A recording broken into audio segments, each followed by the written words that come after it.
여러분, 안녕하세요. 오늘 저는 정말 특별한 이야기를 들려드리려고 합니다. 역사 속에서 무언가를 벤 남자들의 이야기인데요. 한 사람은 자신이 사랑하는 여인의 집으로 데려간 말의 목을 베었고, 또 한 사람은 전쟁터로 나가기 전 자신의 처자식을 베었습니다. 듣기만 해도 소름이 돋지 않으세요? 한 명은 신라의 영웅 김유신, 또 한 명은 백제의 마지막 명장 계백. 두 사람은 660년 황산벌에서 운명적으로 만나 목숨을 건 대결을 펼치게 됩니다. 하지만 오늘 제가 들려드릴 이야기는 단순한 전쟁 영웅담이 아닙니다.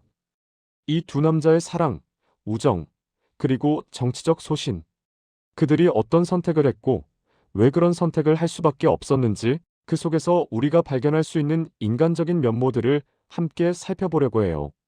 여러분, 요즘으로 치면 이런 상황입니다. 집안에서 저 여자 만나지 마라 하고 엄청나게 반대하는 연애 해보신 적 있으세요? 아니면 주변에서 그런 분 보신 적 있으시죠? 김유신도 그랬습니다. 젊은 시절 김유신은 천관녀라는 기녀와 깊은 사랑에 빠졌어요.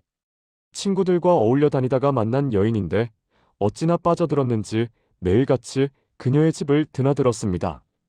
그런데 어머니 만명 부인이 이 사실을 알게 된 거예요. 어머니가 뭐라고 했을까요? 나는 이제 늙었다. 내가 커서 장차 나라에 큰일을 하여 왕과 부모에게 기쁨을 안겨줄 나를 밤낮으로 고대해 왔는데 어찌 너는 술과 여자나 쫓아다니느냐? 울면서 말씀하셨다고 해요. 아예 출가해라. 집에서 나가라는 선언까지 하셨습니다. 김유신도 엎드려 울면서 다시는 천관녀를 만나지 않겠다고 맹세했어요. 그런데 말입니다. 사람 마음이 어디 그렇게 쉽게 바뀌나요? 어느 날 김유신이 술에 곤드레만들에 취해서 말에 올라탔는데 정신을 차려보니 그 말이 천관녀의 집 앞에 서 있는 거예요. 말이 평소 가던 길을 기억하고 있었던 거죠. 요즘으로 치면 자율주행차가 목적지를 최근 방문지로 자동 설정해버린 셈이에요. 천관녀가 달려나와 반갑게 맞이했습니다. 그 순간 김유신의 머릿속에서 어머니의 눈물이 스쳐 지나갔을 겁니다. 김유신은 칼을 뽑았습니다. 어찌 주인의 마음을 헤아리지 못하느냐? 그리고 그 자리에서 말의 목을 베어버렸어요.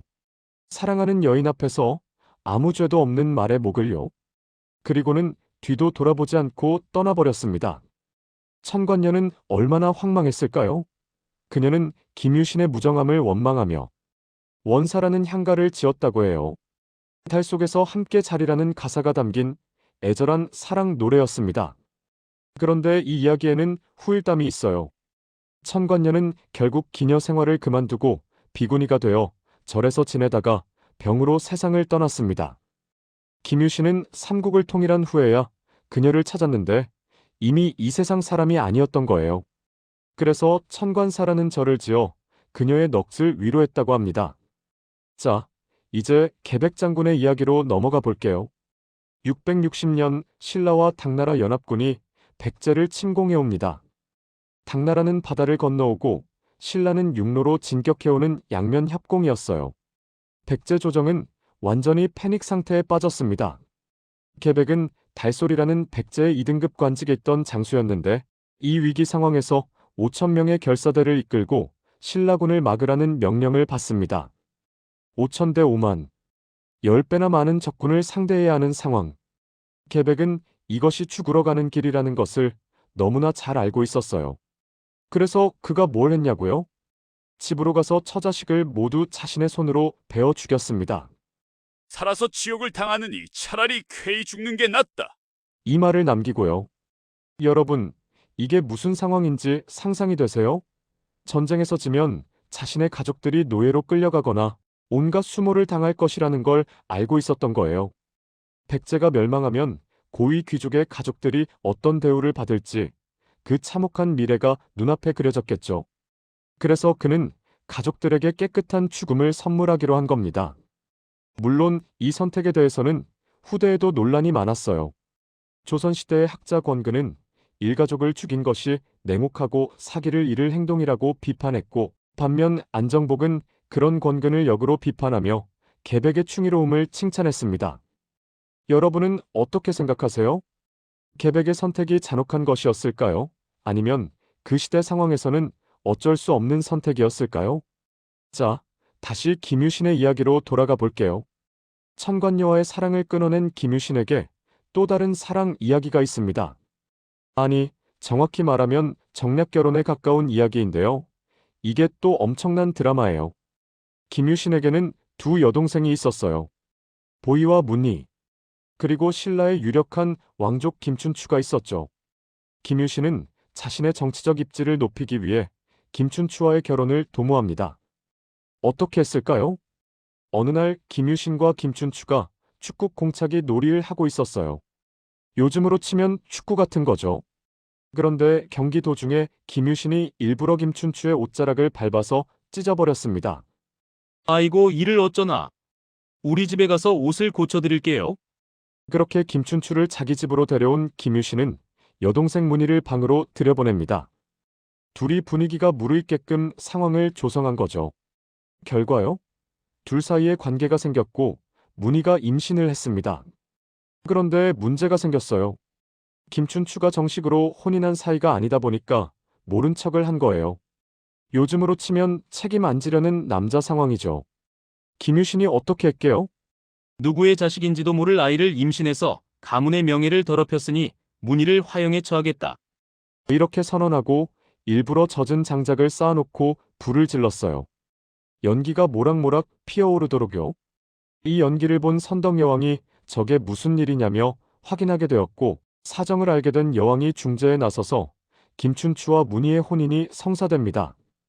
권위 있는 제3자의 영향력을 끌어들여 자신의 입지를 세운 거예요. 요즘으로 치면 언론 플레이와 여론전을 동시에 구사한 셈입니다. 이 문희가 훗날 문무왕의 어머니가 되고 김춘추는 태종 무열왕이 됩니다. 김유신의 이 치밀한 계획이 결국 신라 왕실과 자신의 가문을 하나로 묶는데 성공한 거죠. 계백 장군의 사랑 이야기는 어떨까요? 안타깝게도 역사 기록에는 계백의 아내나 자녀에 대한 구체적인 정보가 거의 남아있지 않습니다. 우리가 아는 건 오직 황산벌 전투 직전에 가족을 베었다는 사실뿐이에요. 하지만 생각해보세요. 계백이 가족을 뵐 때 그의 아내는 어떤 표정을 짓고 있었을까요? 반항했을까요? 아니면 남편의 뜻을 이해하고 받아들였을까요? 영화 황산벌에서는 이 장면을 아주 인상적으로 그렸는데요. 계백이 아내에게 호랑이는 죽어서 가죽을 남기고 사람은 죽어서 이름을 남기는 법이다. 제발 깨끗이 가자라고 말하자 아내가 이렇게 받아칩니다. 입은 삐뚤어졌어도 말은 똑바로 해야지. 호랑이는 가죽 때문에 죽는 것이고 사람은 이름 때문에 죽는 것이야, 이 사람아. 전곡을 찌르는 말이죠. 계백은 명예를 위해 가족을 죽였지만 그의 아내 입장에서는 남편의 명예 때문에 목숨을 잃는 상황이었던 거예요. 이 장면은 영웅의 선택이라는 것이 과연 모든 사람에게 영웅적인 것인지 깊이 생각하게 만듭니다. 두 사람의 태생을 비교해보면 아주 흥미로워요. 김유신은 신라 사람이 아니었습니다.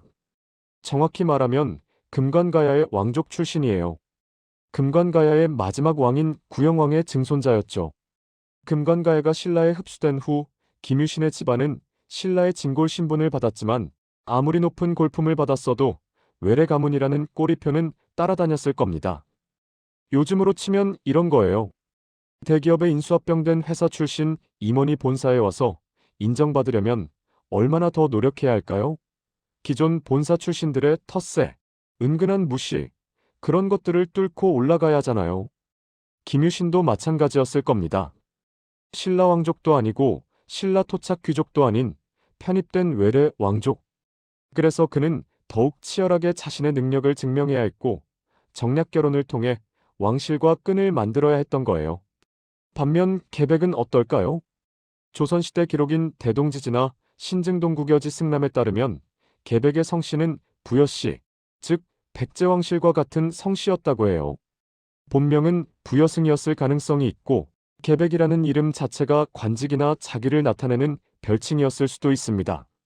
만약 이게 사실이라면 계백은 백제왕족이었던 거예요. 두 사람 모두 왕족 출신이지만 김유신은 멸망한 나라의 왕족으로서 새로운 나라에서 자리를 잡아야 했고 계백은 현재 왕조의 왕족으로서 그 나라를 지켜야 하는 운명이었습니다. 김유신에게 있어 가장 중요한 인간관계는 누구였을까요? 바로 김춘추입니다. 두 사람은 단순한 친구 사이가 아니었어요. 김유신은 김춘추의 킹메이커였습니다. 앞서 말씀드린 것처럼 여동생을 김춘추와 결혼시켜 정치적 동맹을 맺었고 이후 두 사람은 신라의 정치와 군사를 양분하며 최강의 파트너십을 발휘합니다. 김춘추가 외교를, 김유신이 군사를 담당했어요. 김춘추가 당나라와 협상하고 김유신이 전쟁터에서 승리를 거두는 시기였죠. 두 사람의 협력이 없었다면 신라의 삼국 통일은 불가능했을 겁니다. 그런데 이 우정에도 미묘한 긴장감이 있었을 거예요. 김유신은 신라에서 최고의 명장이었고 병사들의 지지도 엄청났습니다. 만약 김유신이 야심을 품었다면, 김춘추를 제치고 스스로 왕이 되려 했다면, 하지만 김유신은 끝까지 2인자로 남았습니다. 연개 소문처럼 왕을 죽이고 권력을 잡은 적도 없고 독재를 한 적도 없어요. 상대 등신하로서 오를 수 있는 최고의 지위까지 올랐지만 항상 왕의 아래에서 충신으로 남았습니다. 이게 바로 김유신이 후대에 충신의 대명사로 남게 된 이유입니다. 계백에게도 중요한 인간관계가 있었습니다. 바로 성충과 흥수라는 인물들이에요. 이 세 사람은 백제 삼충신으로 불립니다. 성충은 백제의 재상급 인물로 의자왕에게 간언을 많이 했던 충신이었어요. 신라와 당나라가 연합할 것이니 대비해야 합니다라고 경고했지만 의자왕은 듣지 않았죠. 결국 성충은 감옥에 갇혀 굶어 죽었습니다. 드라마 삼국기에서는 계백이 성충을 스승이자 멘토로 여기는 것으로 그려지는데요. 성충이 투옥되자 계백이 전방의 군대를 끌고 사비성으로 달려오는 장면도 나옵니다. 그만큼 두 사람의 유대가 깊었던 거죠. 흥수도 마찬가지로 의자왕에게 충언을 하다가 좌천당한 인물입니다. 이 세 사람의 공통점이 뭘까요? 모두 의자왕의 정책에 반대했다는 거예요. 의자왕 말년의 향락과 실정을 비판했고 그 결과 탄압을 받거나 좌천당했습니다. 계백도 마찬가지였을 거예요. 충언을 하다가 밀려났고 나라가 위기에 처하자 그제야 다시 불려나와 죽으러 가는 전투에 투입된 거죠. 두 사람의 정치적 소신을 비교해보면 흥미로운 차이가 보입니다. 김유신은 철저한 현실주의자였어요. 목표를 위해 수단을 가리지 않았습니다.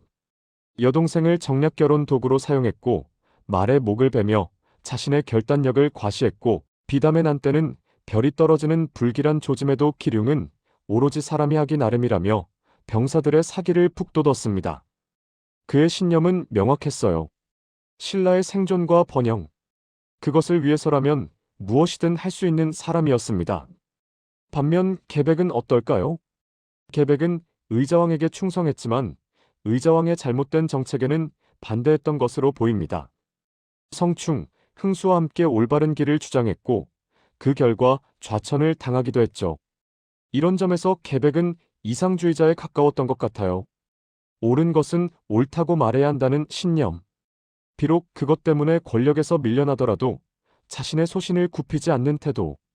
물론 이 두 가지 접근 방식 중 어느 것이 더 낫다고 단정 지을 수는 없습니다. 김유신의 현실주의가 신라의 삼국 통일을 이끌었고 계백의 이상주의가 백제 멸망의 순간에 장렬한 최후를 맞게 했으니까요. 자, 이제 두 사람이 직접 맞붙은 황산벌 전투 이야기를 해볼게요. 660년 음력 7월, 계백은 5천 결사대를 이끌고 황산벌에 진을 칩니다.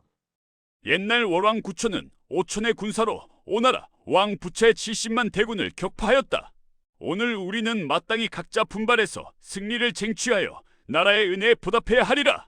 이렇게 병사들을 독려한 계백의 결사대는 4번의 전투에서 4번 모두 신라군을 격퇴합니다. 5천 대 5만인데 4번 연속으로 이긴 거예요. 기적에 가까운 전과였습니다. 김유신 입장에서는 당혹스러웠을 겁니다. 10배나 많은 병력을 가지고도 번번이 밀리는 상황. 신라군의 사기가 바닥으로 떨어지고 있었어요. 이때 김유신의 동생 김음순이 자신의 아들 반구를 적진으로 돌격시킵니다. 반굴이 전사하자 이번에는 장군 김품일이 16세의 어린 아들 관창을 내보내요. 관창은 첫 번째 돌격에서 사로잡혔지만 계백은 그를 살려보냈습니다. 어린 나이에 용맹하게 싸운 것을 가상히 여겼기 때문이죠. 하지만 관창은 다시 돌격했고 두 번째로 사로잡혔을 때 계백은 그의 목을 베어말 안장에 묶어 신라군 진영으로 돌려보냈습니다. 이 아이와 함께 우리 백제도 끝이다.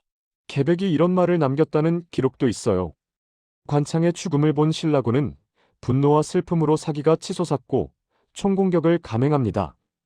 결국 백제군은 무너졌고 계백은 전사했습니다. 잠깐 관창 이야기를 좀 더 해볼게요. 16세. 요즘으로 치면 고등학교 1학년이에요. 그 어린아이가 적진으로 돌격해서 두 번이나 붙잡히고 결국 목이 잘려 돌아오는 상황. 아버지 김품일은 아들의 잘린 머리를 보고 뭐라고 했을까요? 내 아들의 얼굴이 살아있을 때와 같구나. 왕의 일을 위해 죽었으니 후회가 없다. 이렇게 말했다고 해요. 여러분, 이게 그 시대 사람들의 가치관이었습니다. 나라를 위해 목숨을 바치는 것이 최고의 영예였고 그것이 어린 아들의 죽음이라 해도 자랑스러워해야 했던 거예요. 계백도 마찬가지였습니다. 나라를 위해 자신의 가족을 죽였고 나라를 위해 자신의 목숨도 내놓았습니다. 김유신과 계백 두 사람은 서로 다른 나라의 영웅이었지만 나라를 위해 무엇이든 희생한다는 점에서는 똑같았습니다. 김유신에게는 또 하나의 유명한 일화가 있어요. 오랜 전쟁을 치르고 다시 전쟁터로 나가는 길에 자신이 살고 있는 마을을 지나게 되었습니다. 자기 집이 바로 눈앞에 보이는 거예요. 보통 사람이라면 어떻게 했을까요? 잠깐이라도 집에 들러서 가족 얼굴 한번 보고 싶잖아요. 그런데 김유신은 집에 들르지 않았습니다. 대신 전령을 보내 우물물 한 바가지만 떠오라고 했어요. 말 위에서 그 물을 마신 뒤 이렇게 말했습니다. 우리 집 물맛은 옛날 그대로구나. 그리고 그대로 전쟁터로 떠났습니다. 이걸 본 병사들이 뭐라고 했게요? 상장군님은 집을 눈앞에 두고 들르지 않는데 우리가 집 걱정하겠는가? 병사들의 사기가 하늘을 찔렀고 그 기세로 적을 무찔렀다고 해요. 리더십의 정수를 보여주는 일화죠. 자신이 먼저 희생하는 모습을 보여줌으로써 부하들의 충성심을 이끌어내는 것. 김유신은 그것을 너무나 잘 알고 있었습니다. 그 우물은 지금도 경주의 제매정이라는 이름으로 남아있어요. 김유신은 78세까지 살았습니다. 진평왕, 진덕여왕, 태종무열왕, 문무왕까지 무려 5명의 왕을 삼겼고 신라 최고의 지위인 상대 등까지 올랐어요. 삼국 통일의 대업을 이룬 영웅으로서 천수를 누린 겁니다. 그가 죽은 뒤 162년이 지나 흥덕왕 때 김유신은 흥무대왕으로 추존됩니다.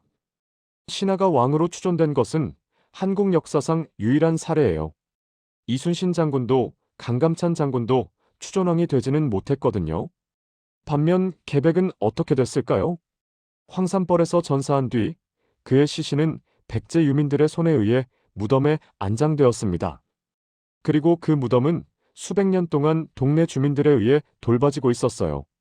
하지만 6.25 전쟁 이후 도굴꾼에 의해 유해와 부장품이 모두 사라져버렸습니다. 지금은 계백의 무덤이라고 전해지는 봉분만 남아있을 뿐 그것이 정말 계백의 무덤인지 확인할 방법이 없습니다. 승자와 패자의 차이가 이렇게까지 극명하게 드러나다니 마음이 무거워지지 않으세요? 두 사람에 대한 후대의 평가는 어떨까요? 김유신은 한중일 정사 역사서에 모두 등장하는 인물입니다. 삼국사기, 구당서, 신당서, 일본서기 등에 그의 이름이 나와요. 장보고와 더불어 단 둘뿐인 기록이에요. 조선시대에는 경주의 서학서원의 설총, 최치원과 함께 위패가 모셔졌는데 한 유생이 김유신은 무장일 뿐 유학자의 모범이 될 것이 없다며 위패를 빼자고 주장했다가 벌을 받았다는 이야기도 있어요. 야담집 천예록에 따르면 이 유생이 서원에서 잠이 들었는데 꿈에 김유신이 나타나 충과 효가 유학자들이 중이 여기는 덕목이 아니더냐? 내가 나라를 위해 공을 세운 것이 충이고 입신양명하여 부모의 이름을 빛낸 것이 효인데 어찌 내 놈은 그런 말을 짓거리느냐? 라며 호통을 쳤고 깨어난 유생은 이틀 만에 피를 토하고 죽었다고 합니다. 물론 야담이니까 100% 믿을 건 아니지만 그만큼 김유신에 대한 민간의 존경심이 컸다는 걸 보여주는 이야기죠. 계백에 대한 평가는 어떨까요? 조선시대 유학자들 사이에서는 대체로 충신이라는 평가가 많았습니다. 최부, 서거정 등은 계백을 백제의 유일한 충신이라고 극찬했어요. 흥미로운 건 북한에서의 평가입니다.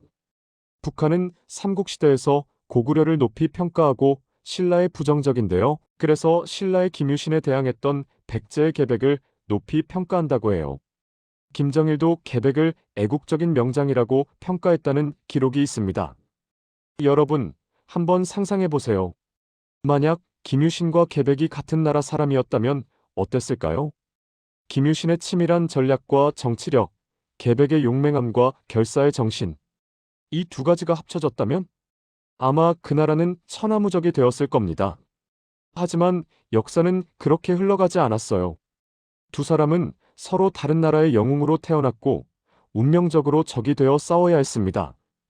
흥미로운 건 영화 황산벌에서 김유신의 동생 김음순이 하는 대사예요. 형님아, 네 계백이랑 싸워서 이겨본 적이 있나? 이 대사가 암시하는 건 뭘까요? 김유신도 계백을 상대로는 쉽게 이기지 못했다는 거예요.